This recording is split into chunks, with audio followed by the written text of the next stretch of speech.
ఇప్పటికైనా నా రిక్వెస్ట్ ఒక్కటే, వయసు ఉన్నది సరే, మీరిద్దరు ఆడ ఆశ పడుతున్నారు, పెద్ద మనిషి వదిలేటట్టు లేడు, మేమందరం కూడా పెద్ద మనిషి ఉంటేనే బాగుంటుంది, ఇలా చేతికిస్తే ఏం చేస్తారో తాడు బొంగరం లేకుండా అని తెలంగాణ సమాజానికి ఒక భయం ఉంది.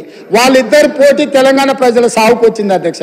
మీరు చూడండి, ఎప్పుడైనా ఒక ఆయన పొద్దున్నే ట్విట్టర్లో పెడతాడు, 11 గంటలకు ఒక ఆయన ప్రెస్ మీట్ పెడతాడు, 4 గంటలకు ఇంకొక ఆయన పర్యటన ఆడిపోయి ఇద్దంటారు. వీళ్ళందరూ చూసేవరకల్లా సాయంత్రం మేడం గారు అందరిని పిలిపించి సమావేశం పెడుతుంది. ఏం పోటీ ఇది? ఎందుకు పోటీ?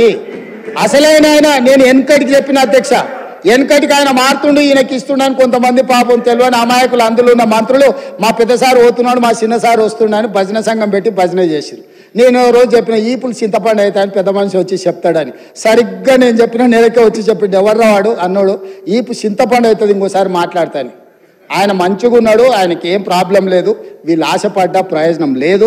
ఆయన బాగుండాలి, 100 ఏళ్ళు ఆరోగ్యంగా ఉండాలి, ఆయన ప్రతిపక్షంలో ఉండి ఆయన అనుభవాలతో మాకు సలహాలు ఇవ్వాలి. వాళ్ళిద్దరు ఆశపడి పోటీ పడి పెద్ద మనిషికి ఏమైనా ప్రమాదం తెచ్చేటట్టున్నారు అధ్యక్ష. మీరన్నా వేదిక మీద నుంచి ఆ పోలీసు వాళ్ళకు కొంచెం ఆదేశాలు ఇచ్చి వీళ్ళకు కూడా ఏదైనా జ్ఞానోదయం కలిగేటట్టు ఏదైనా 4 మంచి మాటలు చెప్పండి అధ్యక్ష. మా పెద్దలు జానారెడ్డి గారన్నా లేకపోయారు ఈ సభలో, కనీసం వాళ్ళకి ఏమైనా మంచి వచ్చేటో చెప్పనీకే. కాబట్టి దయచేసి ఇట్లాంటి పనులు మాని మీరు ప్రతిపక్ష పార్టీగా మీరు సలహాలు సూచనలు ఇవ్వండి, మాకేం అభ్యంతరం లేదని నేను తెలియజేస్తున్నా అధ్యక్ష. ధన్యవాదాలు అధ్యక్ష.